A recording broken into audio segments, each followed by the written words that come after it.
in New York on stage and say, the lollipops are great. We're working on these at the moment. These are smart-ass, geeky science T-shirts. That's obviously Pi, you knew that.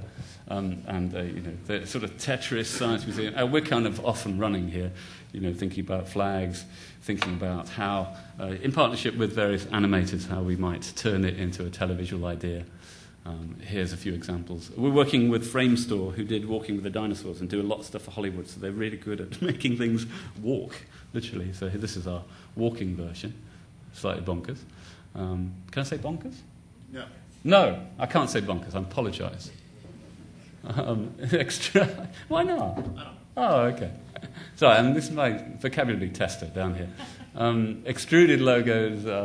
Well, you get the idea. So we're virtually trying to try everything that we could possibly do with this identity, and there is no ad agency involved. We're doing all of this, and just bringing experts when we need them to help us communicate these things. The little eye is searching for his ligature. I can only say that at a type conference, can't I? If I ever presented that, I can never say that normally. So what have we done? We talked about being brave, making a difference. Constraints as a benefit. Identities can be flexible, using words, pragmatism, and now everything's possible. Thank you.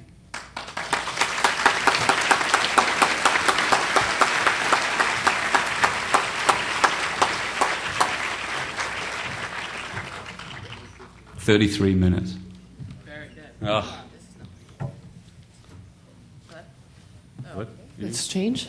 There we go. Thank you, Michael.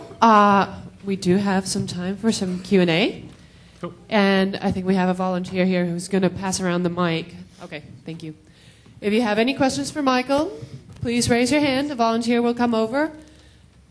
Be clear, be loud, and if you can repeat the question, will, Michael, yeah. for our webcast very people. keen man with his hand Right up. here in the middle. Of class.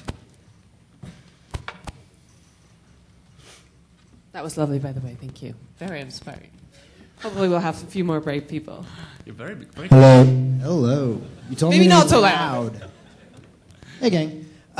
You talk about working with charities, and my major question is, anytime I'm getting involved in something like this, budgets are a huge concern in terms of the sustainability of the program.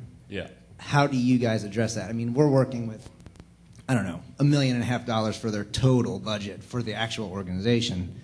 What do you do to sort of help them to kind of push this thing for more than just, okay, we're going to do this big blitz for 3 months? I think the question is about identity and how do you get charities to pay for good identity design and take it seriously.